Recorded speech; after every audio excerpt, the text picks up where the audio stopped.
So there is this bias towards European wines, I would say.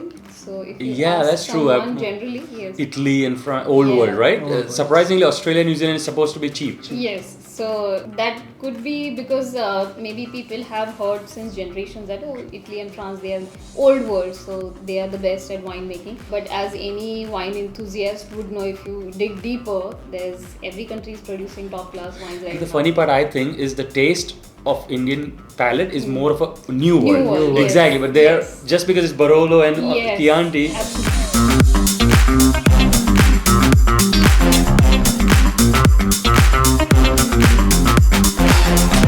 This is Sid Patel, CEO of Beverage Trade Network and London Wine Competition here. I'm with one of the favorite Indian sommeliers and hospitality professionals here, and I'll have them introduce to you. We're going to jam about Indian market and make this a little fun episode about wine in India, right? So why don't we start with you? Could you please give us an introduction about yourself, your name, and your job, and what brings you to the Indian wine hospitality scene? Sure.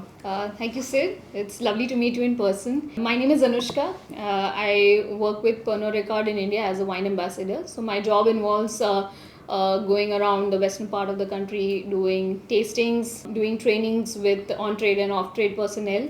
So yes, lots of tasting and meeting a lot of people involved. It's Nice. lovely. How did you started in this industry? I developed interest in wine through my graduation program, that was BSc in hospitality. Okay. So in the second year we were introduced to alcoholic beverages. So the wine notes were a little tedious to grasp in the beginning, Yeah. because it was like Bordeaux, Burgundy, then there were different names of grapes, so I was introduced to wine as a beverage through my dad, because he loves to have a glass of something nice once in a while. But suddenly there was this download of different regions. Yeah. Within different countries there are different regions, then all the grape varieties, and I started wondering, like, why do I have to learn these different regions? And grape juice, fermented grape juice is wine, and why does Chardonnay and Sauvignon Blanc has to be studied separately?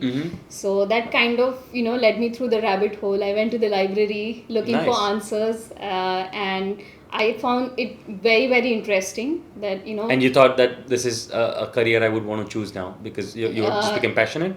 Yes, at the time I did not think of it as Okay. a career. I was just someone was curious to learn about this, and I also learned that it is one of the oldest beverages in the world to be drunk by mankind. Plus, it was all natural. The production, it was developed by accident. So all of that kind of, intrigued me. And here we are, like 10, 12 years later. I'm still looking for answers, because the more I try to learn, the more I feel I don't know. True. So It's a yeah, big- it is an interesting field that way. Amazing. Well, great. We'll come back to the questions soon. Thank How about you. you?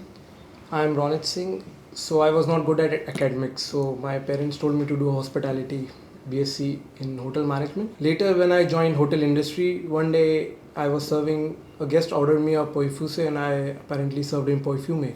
Later on, I told my manager it's almost the same. At the end of the day, I had one upset guest, and my manager was angry on me. So from there, I thought to learn more about wines, and there my journey starts for the wines. Very nice. And this was how many years ago? In 2016. Wow. So it's almost like 8 years, for the Indian wine industry. It's like you are the top 20 so far. So how about for both of you, this question, maybe we'll start with you. How have you seen the consumer shift? What are your observations these days, and how well of educated Indian consumer is? I would say the Indian consumer is becoming more aware after the advent of internet and using online sources. So they have gotten a little bit more aware, or they have handy materials. So there's Vivino app, or you can just Google anything and it's easy. But earlier, I'm sure the industry veterans who were before us, they had a challenge of educating the consumers. So right now it's easier, but it's also as easy for misinformation to spread, because True. there's so many sources coming in, and I wouldn't say anybody is right or wrong. Sometimes it's all about subjective. That's a very good point, because even when I hang out with my Indian friends and when we are having a wine or something, everyone is so educated these days, Yes. and we all are chatting, oh, this is how you decant, Yes. this is how red is supposed to be, right? So you're right Yes. on that. Where do you think consumers can get some good education? Are there any portals, or are there any sommeliers that are putting out some good content they can follow? Yes, there are a lot of people who are on social media who are putting a lot of contents, and yes, there are courses as well, which is online and offline. So it's very easy accessible. Definitely. Down the line, 10-15 years, if you talk about beverage industry in India, it was very behind. Now people are into spirits as well. They are making wines, they are making spirits, and yes, if I talk about when I was in college, there were hardly beverages which were from India, but today there are numerous of wines and spirits which are doing really well in the international market. True.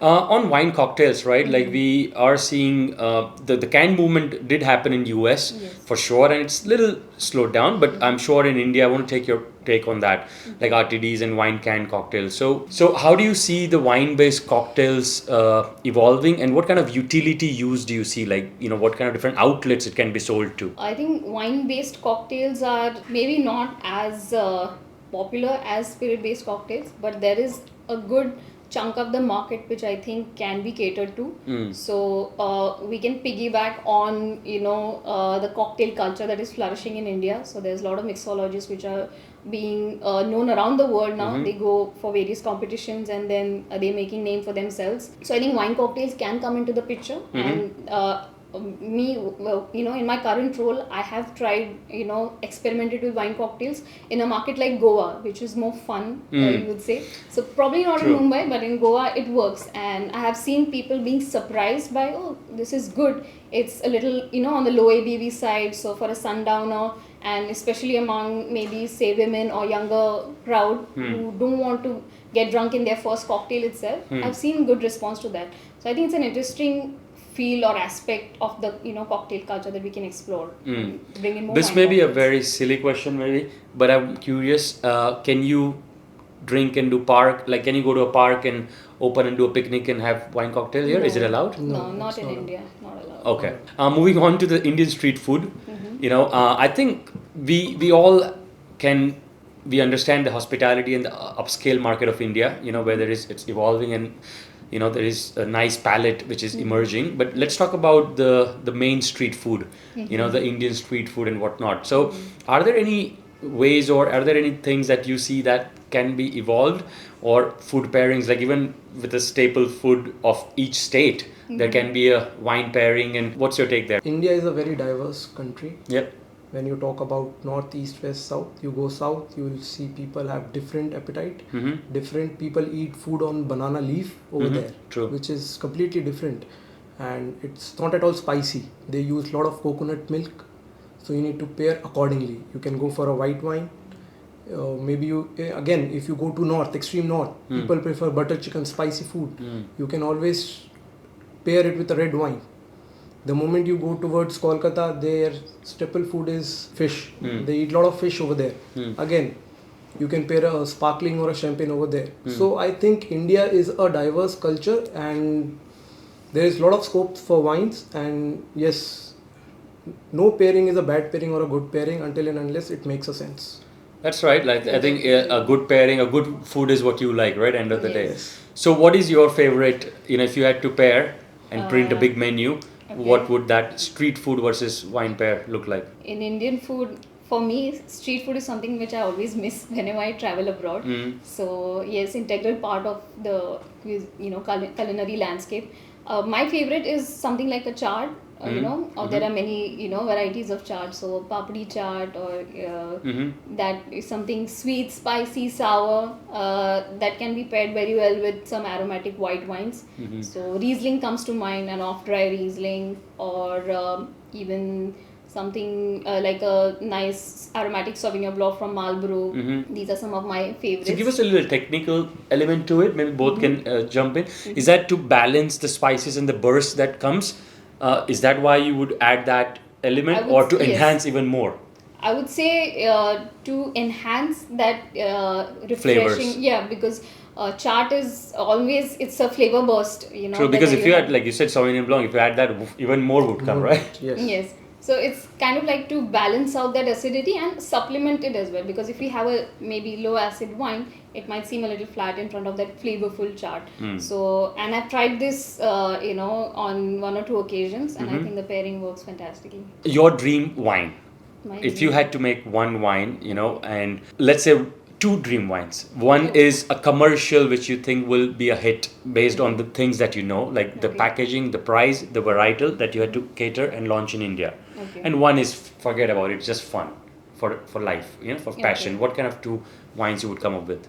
In commercial, I would like to get something. So I personally love aromatic wines. So something that is very pleasant on the nose, be it red or white. So and I've seen in India that there's a lot of preference towards red wines. So let's say it has to be commercially viable, then let's go for red wine. Something that is around medium body. The tannins are also nice and soft, very round, and apart from the taste, I would, if it's because it's my dream wine, I'd like to add a quality that it does not get affected by heat, because you've seen a lot of That's wines. a twist, right? That's a nice Yes, twist. that's because this is dream wine. I would really like to make something that does not get affected by the heat in India, because there's so much the distribution of wine is such a challenge because of the temperature around here. So and if that stays good for a long time, then commercially also it will be easier to sell. And the other one was the second wine. The second was non-commercial. If I forgot, if Just for you fun. took all the market data aside, that this is the price, this is the varietal, this is what it is, and you just had to come up with a dream project. I'd like to go for a nice sparkling wine, produced in India, and which should be fruity, yet a little bit of that yeastiness coming from second fermentation. So it's difficult to get the balance, but something in the middle, which you can just open anytime. And again, if I have to And add a again, dream, it doesn't go back bad in 5 days, right? So another dream, factor that I can add in, that the carbonation stays forever. True.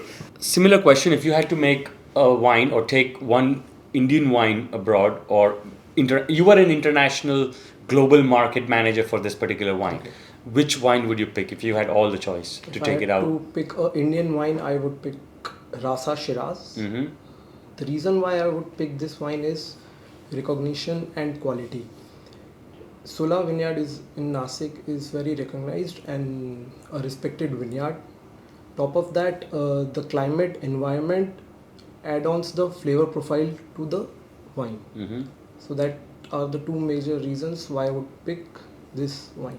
And also it has got a lot of accolades and rewards under his belt, internationally and nationally. On Indian wine regions, overall, most of the global, like not so professional audience may have heard of just Nasik, or give us one region that you think deserves a lot of merit that not many people know, even in India. I would say Hampi Hills, which is in Bangalore. Okay. There is a wine by the name of Charisma. They are doing really well, but again, they are very underrated, and might be they are not producing too much of wines in their wineries. Future trends on Indian wine, what's your pick? Maybe what do you see from the consumer point of view, from the varietal? Which countries do you think are going to pop? So basically, India is definitely going to pop, and yes, if I see the change post-COVID, people are moving towards health conscious. So they are looking for sustainable wines, Oh yeah? environment friendly wines, and wineries are starting their practices sustainability to give back to environment. And what about the consumer shift? Like, are you seeing, let's say, older generation coming into the wine, or they're still in the whiskeys of the world? Give us your perspective on where Indian consumer if I is have to heading. see from my perspective, after 6 o'clock, everybody goes for a whiskey as sun sets. However, the ladies prefer to start slow. They drink slow. So that's why they prefer more wines over whiskey or gin. Because the moment you add soda or tonic, it starts getting dilute. However, this is not the case with the wine. So you can generally start drinking very slow and you can finish easily. One fun questions for a lot of marketing people, would help them. How do you use festivals in wine marketing? Have you got any ideas? Yes, I do have. It's a tricky question. Thank you for asking me. I would suggest Diwali, Holi. These are the festivals wherein people give lot of gifts, hampers. Vineyards can do is they can come up with the special editions with like different labels suggesting no firecrackers. So it's a consumer point of view that avoid crackers, look for lightings more, and yes, hampers are very often used. And apart from that, this is the also best chance to tell Indian people that the traditional food really well pairs with the wines. It's just not that the international cuisine is well paired with the wines. For both of you, what are some common wine misconceptions in the Indian consumer? So maybe if you can name 3 or 4, and you can come up with 3 or 4. One of them is like the screw cap wines are low quality wines. True. People don't prefer screw cap wines. They generally prefer cork. Second is about the room temperature wine. People doesn't know if you give a red wine a bit more chilled, they will think that we are not aware of. However, the room temperature over here and the other country is different. I was also going to go for those, that red wine should be served. You chose to answer first. Yeah. And so there is this bias towards European wines, I would say. So if you ask that's someone true. generally, yes. Italy and France, old world, right? Old world. Surprisingly, Australia and New Zealand is supposed to be cheap. Yes, so that could be because maybe people have heard since generations that Italy and France, they are old world, so they are the best at winemaking. But as any wine enthusiast would know, if you dig deeper, every country is producing top class wines right The now. funny part, I think, is the taste of Indian palate is more of a new world. yes. Exactly, but they are Yes. just because it's Barolo and Yes, Chianti. absolutely. You- So they would think that French wine is the best. They would pick up a bottle True. and they say, I don't like wine because I didn't like the best. Yeah. But actually there's so much more to explore. So people are a little hesitant to explore by themselves. So they need someone to guide them. That's where like... Is that because sommeliers or there is still, they feel being judged and perception, and there is I'm drinking wine to show that I'm Yes, drinking this Italian instead of a yellowtail Merlot. Yes, I'm sure that... But I that like has yellowtail been- Merlot, I mean, know that, Yes. So I think markets like Delhi, Gurgaon, they've always been, there are a lot of wine consumers who are aware about wine, but there's a lot of that show that I Yeah. have a Barolo on my table and True. I have a Chateau Latour on my table. So, and that's why they, What Delhi is other one of the kind of highest selling- misconceptions do you think? About pouring or decanting or how we pour? Are there Maybe any I other would things say there? misconception is about the wine terminologies. Give me For an example. dry wine. Hmm. For people who doesn't know about wine, they will think it dries your palate. Okay. Not related to Interesting. sugar. Not related to sugar. That then you have to teach them. It's completely different. This is what it is. Even in the tannins. restaurants? Even in the restaurants. Yes. Okay. So you need to tell them those are the tannins. However, the dryness is the sugar level of the wine. I'm very curious to know when someone goes into a wine store, like the wine store, right? Restaurants, because you are there, you all can talk about it. But the store is very like Yes. that This on one. this, like that, right? So how does that language work? Like how, and because even the store operators are not that educated, Yes. most of them. These days it's some chains are coming. How does that hand selling happen there or education happen there? I would see as a sales point of view that they pick the person that how intelligent he is and how is like I'm working in a hotel, I know I can judge a person who's coming in whether he is True. knowledgeable or he's not knowledgeable. True. So that is one factor wherein people understood by their terms. If I am a salesperson, I will pick up the terms which I use, and the moment he use, so I understand that he is an educated person. So that is where I can play around. And if I have to sell higher price wines, then I would probably I will go and see his what brand of shoes or watch he's wearing. Yeah, that's true. These are few factors which work. I know where you're going. Yeah, so you exactly know whether is it going to have Sula Sparkling or Moe Chandler, Moe Chandler, Yeah. right? Yes. For the party. So let's go on this another fun question. If Bollywood culture and the Indian overall other pop culture and music and singers, rap, if you had to come up with if they had to make their own wine, what would that package or wine look like? Maybe I would recommend a film which is Dilwale Dulhaniya Le Jayenge. The reason Interesting. why Yeah, saying I'm this- curious. Nice. The wine is something which takes a lot of time to get opens, and it has a lot of characteristics. Similarly, the same movie has three characters like romance, nostalgic, and celebration. So yes, I would prefer this movie, You just stole my favorite movie, by the way. which will embodies the wine. Nice. How about you? In modern movies, I like Rang De Basanti, Mm. which is very energetic, Bright lot of and good colours. songs. Connected with me as a young person when that came out more than any other movie that I've seen. So I would like to bring that color Mm. and that emotion and Nice. that youthful, energy on the bottle. Hopefully, That's a good one. Yeah. True. As advice for young sommeliers, I would say, go out there and explore what is there. So having a curious mind is something that really helps you in the long run, and it also keeps up the interest in the subject. You won't get bored with it. So the more you find out in the world of wine, the more you'll find there is out there. So yeah, curiosity is number one, and don't get overwhelmed by the amount of information. Just get it all in and enjoy your experiences whenever you taste. It's like stopping and smelling the roses. That's what people say. And stop and smell that wine glass. Forget about the theory and everything once in a while. That's how you will maintain the interest. I would like to tell only 3 points. What I have stick to is learn, taste, and teach. These all 3 things will take you far ahead.